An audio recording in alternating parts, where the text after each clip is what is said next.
years in the making.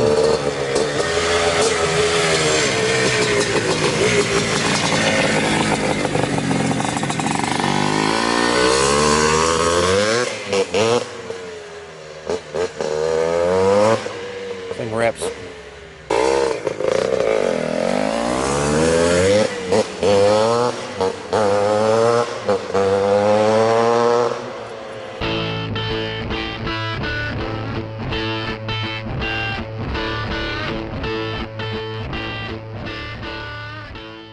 From Kaplan Cycles at the New England Motorcycle Museum, and I'm here today to talk to you about a 1979 Honda CR250. It's absolutely beautiful.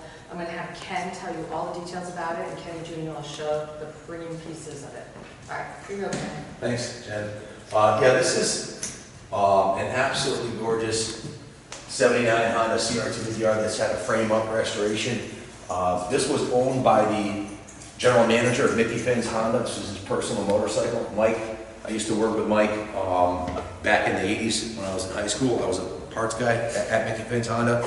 When he bought this bike, he bought it because the frame is perfectly straight. I'll show you the bottom of the frame rails. Not even a ding on the bottom of the frame rails. They're beautiful. It looks like an NOS frame. It's that clean from what I could see.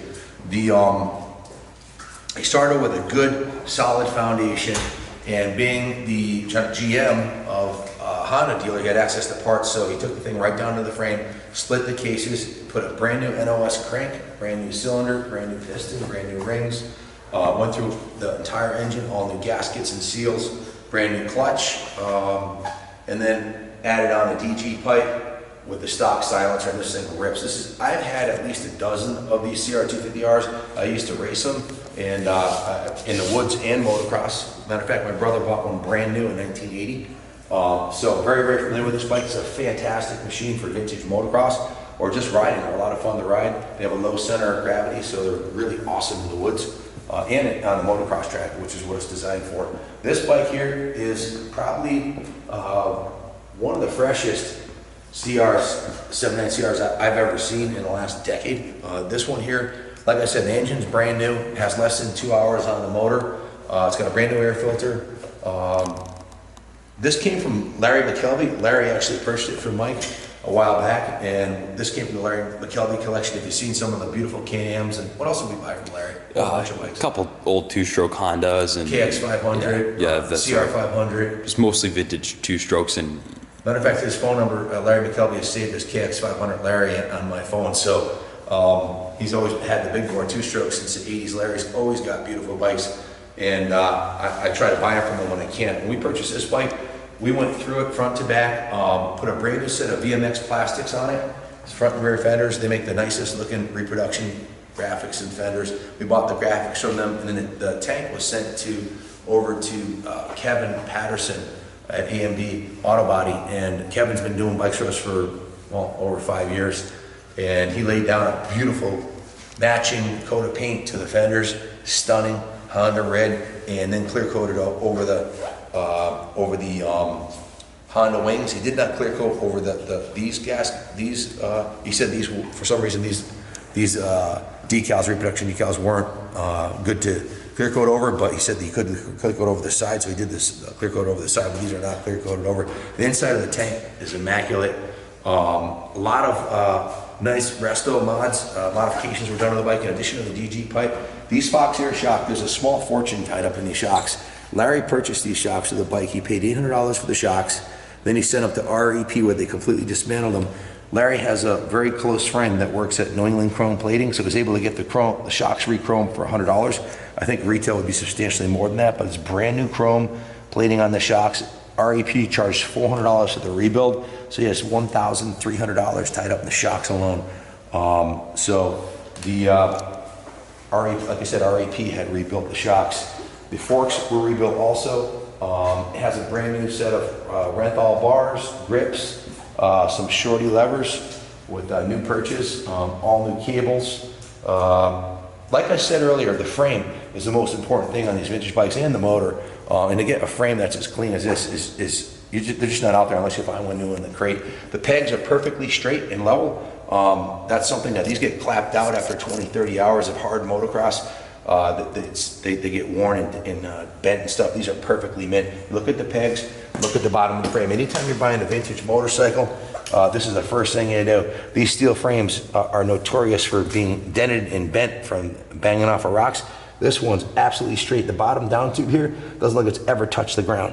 Now, Mike, the guy who ran Mickey Finn's Honda, he was a pro-level motocross rider. He was a District 34 champion, and he's one of the hot shots from the 70s and 80s. This was his personal bike. He didn't race it. He bought it as a, like a trophy bike, if you will, and carefully rebuilt the engine, put all the new parts in it, and never really rode it much. Put maybe 2 hours on it since he did the motor. So the motor's super crisp. It runs perfect. Starts first kick. The rims are in beautiful condition. Take a look at the rims, Kenny. Front rim is really nice and straight. The rims, the hub, the front forks. If you look at the bottom of the forks down here, there's not a single dent on the bottom of the forks. This is very common for these low-hung forks to get caught up in ruts if you're going to really race the bike. That's another thing you want to look at is the bottom of the forks. Bottom of these forks are in beautiful condition, as are the fork tubes. A couple of little nicks on them, beauty marks, but other than that, they're in beautiful shape. The original frame is in spectacular condition, as are the forks and fork tubes. Brand new DMX plastics. This bike's on point, ready to rumble. I'll let Kenny Jr., he's 18, do a quick riding demo on the bike, but we don't want to ride it much because it's so clean, so we're just going to fire it up and putt around a little bit on it. So stay tuned for that, if he doesn't put that in the video first. So in any event, that's pretty much the rundown. It has a gold RK chain and sprockets with less than done maybe 2 hours on them, 2-3 hours.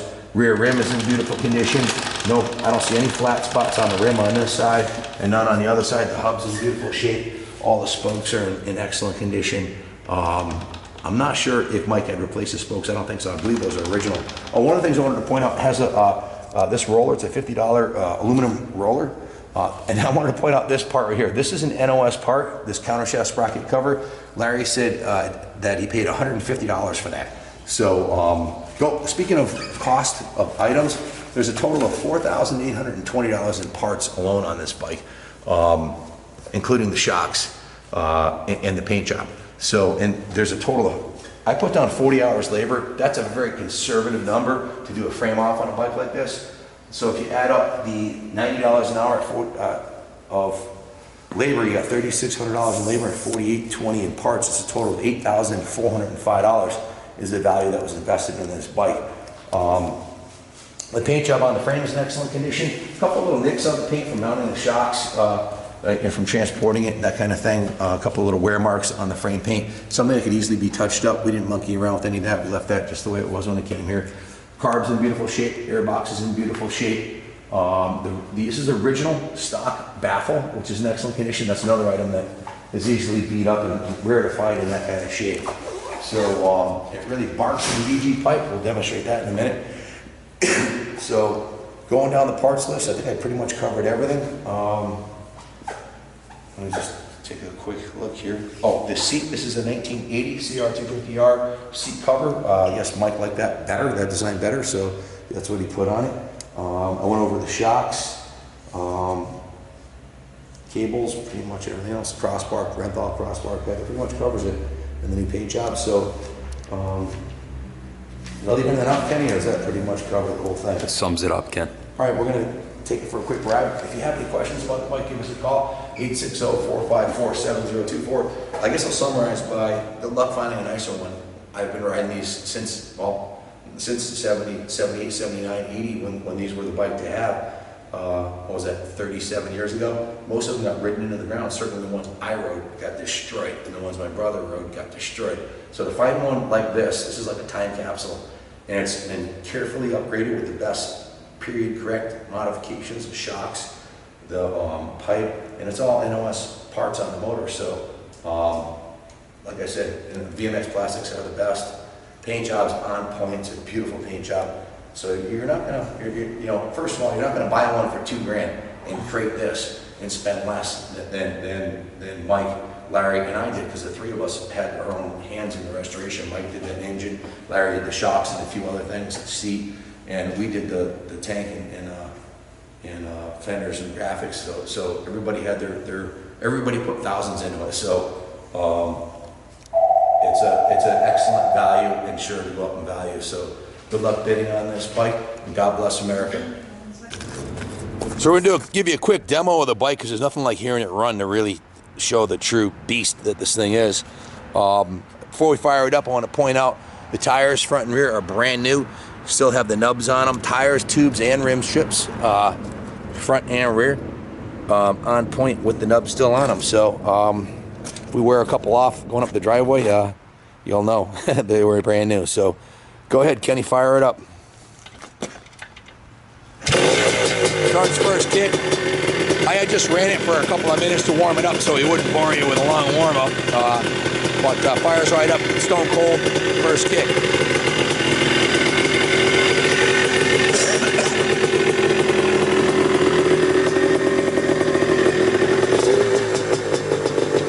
Exhaust note.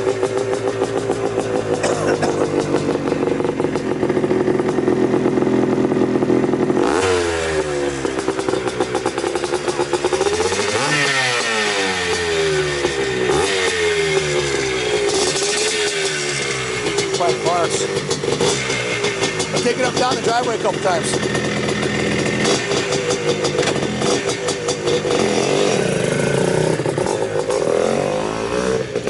Come here, bud.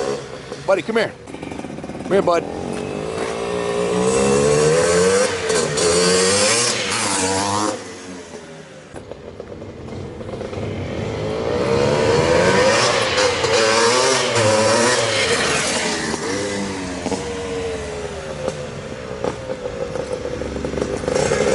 Chris running CR, let me tell you.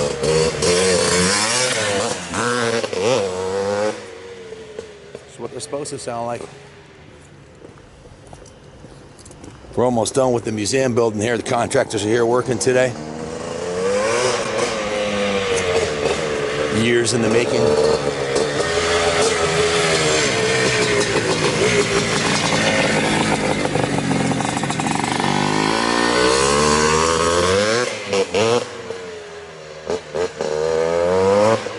Thing rips. A lot of fun to ride. Get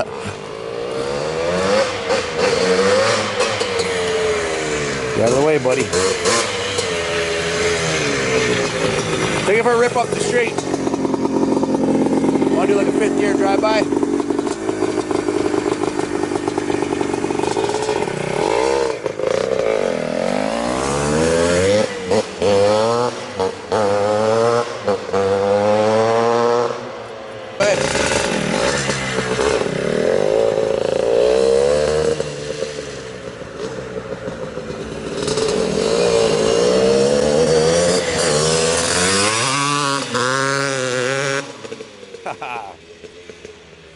Kenny's 18 years old. That's how old I would have been when this bike was the bike to have.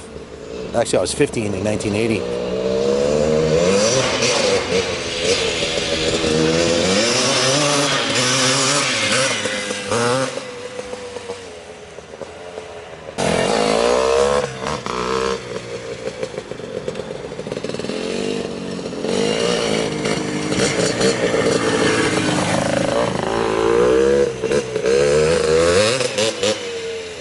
If you're wondering why the camera work sucks today, it's because I'm behind the camera. Kenny's much better at this than I am. But he wanted to ride this bike, so.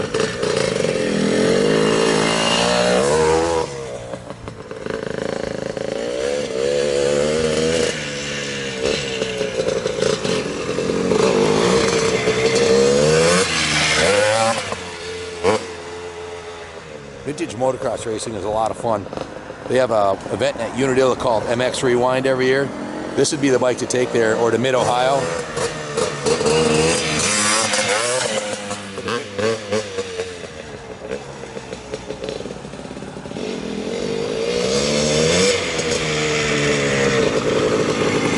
I let the old dog take a rip on it.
quite often, we were talking about this, quite often we're selling the dream, where we're taking an old vintage bike that is partially restored or needs a little work, and we're selling the dream, you know, what you can make it.